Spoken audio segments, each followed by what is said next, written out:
All right, kids, they say a picture is worth 1,000 words, but there are times when just one will do.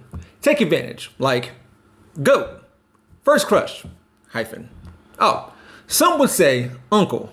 Anyways, they also say seeing is believing, but whoever they are couldn't picture a world where Photoshop and AIR and infographic memes is a thing. Question everything on social media, even me, and especially yourself. Today we're going to talk about this graph that floats around the internet, media household income in the United States by ethnic group. And I don't know about y'all, but when I come across this thing, I can't help but wonder,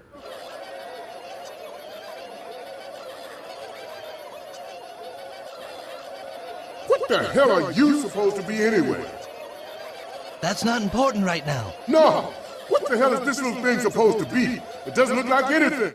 So if this is your first time looking at this, I guess we're supposed to believe that it proves America can't be systemically racist against black people, and our own economic standing in this country is our own fault. However, even at first glance, a few things don't add up. For one, since it's showing ethnicity, I should point out that while Hispanic and Latino American is indeed an ethnic group being represented, a person can be Hispanic and black, Hispanic and white, Hispanic and Asian, you know what I mean. Kind of skews the numbers in terms of race, one way or another. Two, speaking of race, where's Native Americans? They've been erased and forgotten. Typical of America. Well, according to Statista, they'd be somewhere around here in terms of money in 2021, but the info on this graph comes from 2013 to 2015.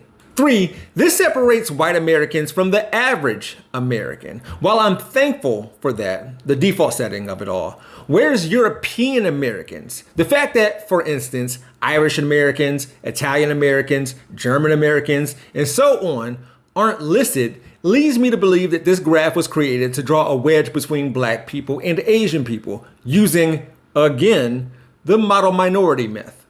I guess I'm getting a lesson in be careful what you wish for, because last week Ron DeSantis signed a bill to mandate the teaching of AAPI history to K through 12 students in the state of Florida.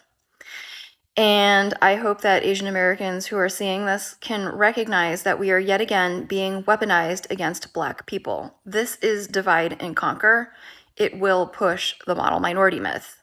And I don't even want to imagine what a Florida developed AAPI history curriculum looks like, because you know it's not going to be the truth. Now, I've already discussed the model minority myth along with why median household income is a problematic measure of economic success in a video from last year when answering the question, does Asian American success disprove systemic racism in America? Go and watch or rewatch that. I won't go into detail about it in this episode, but I will drop a few key points. I said then like I'll say now, Asians are killing it. They deserve all the success they can get. As you'll see today, this video isn't so much about them as it is about the people who are using them. And some of those people are also Asian, sure. But Asian Americans are more likely to get and stay married, wait to have kids till after doing so. They commit comparatively low rates of crime, seldomly use and sell drugs, among other things that help them maintain a high median household income, including earning degrees and gaining an education. So, Asian Americans are hyper selected. These days, more than 50% of Chinese immigrants in the US has a bachelor's degree. In China, the rate is much lower, about 15%. About 80% of Indian immigrants in the US has a bachelor's degree, while in India, the percent holding a degree is much lower. And this chart includes dated percentages of population with a bachelor's degree per country of origin. With that said, it was the Immigration Act of 1965 that permitted those with special skills and their families. Quotas capped how many people could come to America by country. Therefore, people from India and China, for instance, may require a visa to enter the United States. The purpose of travel for non-immigrant visa categories like physician and specialty occupations in fields requiring highly specialized knowledge are under H-1B, one of many visas. China and India received 82% of all H-1B visas issued in 2016, according to data from the U.S. Department of State. Can't stress this enough. These visas are for highly skilled workers who often take up shop at tech companies in the U.S., meaning You ain't getting in unless you can get it in. This mode of selective recruitment, in turn, helps the U.S. economy. Real quick, in that video I made about Asian American success, I asked and did not answer the question, are Asians rich before they even get here? Well, I just learned about EB-5 visas, employment-based immigration program to become lawful permanent residents, green card holders. According to Reuters, it is both an immigration program for foreign investor immigrants and a program that requires deep pocket capital investment in new business enterprises creating jobs in the United States. You have to invest a minimum of $800,000, used to be just over $1 million, in projects targeted areas of high unemployment and rural areas. Roughly 10,000 EB-5 visas are awarded each year, with more than 85% going to Chinese investors in 2014.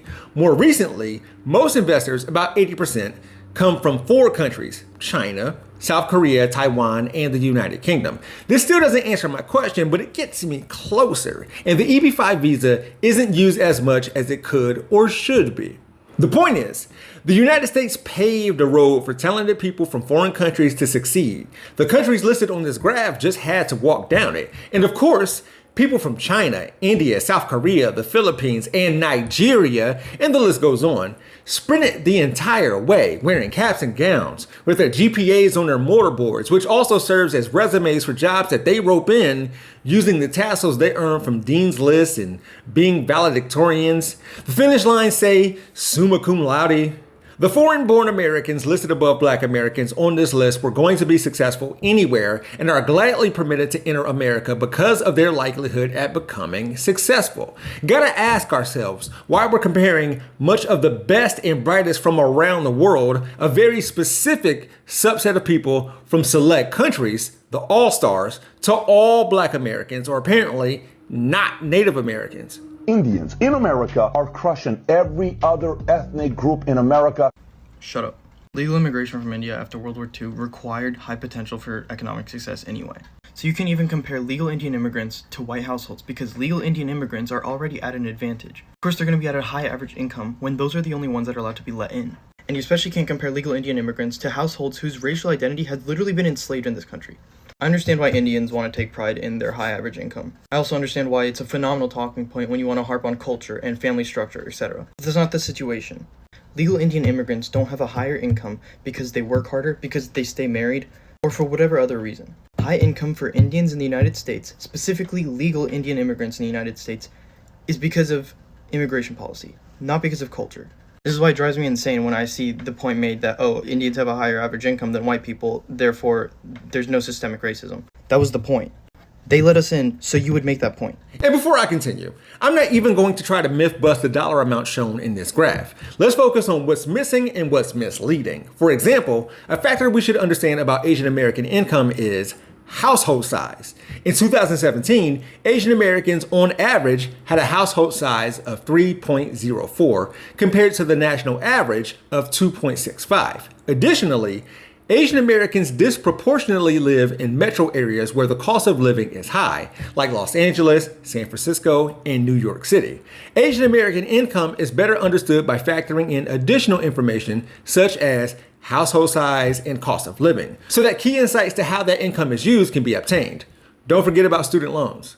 Asian Americans with high school completion make $29,100 compared to white Americans who make $35,000. However, at an associate's degree level, Asian Americans and white Americans' incomes even out at approximately $39,700. Asian Americans with a bachelor's degree or master's degree earn $59,000 plus and $80,000 plus, respectively, while white Americans earn $50,000 and $61,000. Differences in degrees may account for these disparities, as Asian Americans tend to obtain higher paying degrees, such as business, biological and biomedical sciences, and health professions more than any other race. It's for these reasons that white America pretends like they like Asians, and I'm supposed to pretend that disliking any minority group is spread evenly across all minority groups. They feel the same about Asians and Black people. It's equal. Probably would like black people more if we behaved ourselves like Asians do or something like that. Can't expect anyone to respect us if we don't respect ourselves. One reason wealth holding is relatively high among white families is they are considerably more likely to have received an inheritance or gift. For example, nearly 30% of white families report having received an inheritance or gift, compared to about 10% of black families, 7% of Hispanic families, and 18% of other families. Conditional upon receiving an inheritance or gift, white families also tend to receive larger inheritances. Family support, home ownership, retirement plans, and participation, paying for education, which can clearly in turn increase their children's ability to accumulate wealth, intergenerational transmission of wealth. While it's not all white American families, or even most, it's enough. I've discussed it on this channel before, that while black, brown, and native people couldn't gain access to citizenship, let alone voting rights, representation in Congress, education, land acquisition, housing, banking, nor being lynched or genocided to death for centuries in this country, white people could. See, while legislation placed black people in ghettos and prisons, natives on reservations, and kept Asians out of this country whatsoever, New Deal policies built white America and the middle class, providing what amounts to a social safety net to keep this demographic from sinking lower on this median household graph. The Civil Rights Act was supposed to fix all that, leaving 3 generations for black people to catch up. This timeline also coincides with the Immigration Act of 1965 and the beginning of economic success of Asians in America, when the U.S. was looking to bring in those with special skills in order to build upon the U.S. economy. Don't even get me started on Asian businesses in black neighborhoods. All of that to say this. During the mid-20th century, strong economic growth was broadly shared as incomes increased and children could expect a better quality of life than their parents. Though significant disparities across demographic groups remained, in recent decades, wealth, income, and earnings inequality have been rising and mobility declining, and demographic disparities persist. Better understanding these trends and their implications for economic growth will inform evidence-backed policies that improve growth and mobility for people across incomes, regions, and demographic groups. This came from Washington Center for Equitable Growth.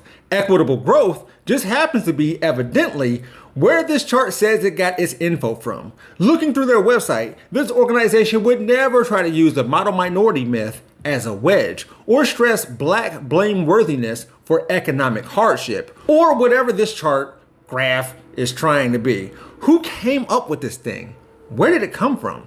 My video here, intricate details, idiosyncrasies, nuance, none of it will stop the likes of whoever this dude is on TikTok from posting this graph in order to diss black folk. J. William J. corrected him and included this article showing that even refugees do well in the US, with help from the government, by the way.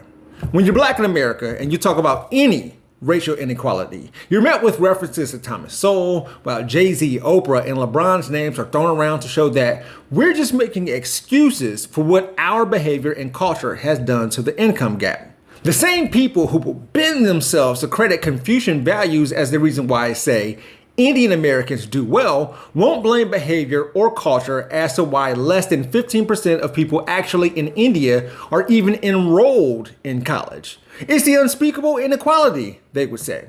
And they should say that. That's not to compare hardships. It's all relative. But bad comparisons is what this whole thing seems to be about. And I can admit that in many ways, America is more prosperous than the countries of origin for many ethnicities listed on this chart. How and why is for another day and time. So when a select amount of people from Asia do well in these United States, don't forget that a specific subset of American black people do well here and all around the world too. So we're gonna be all right.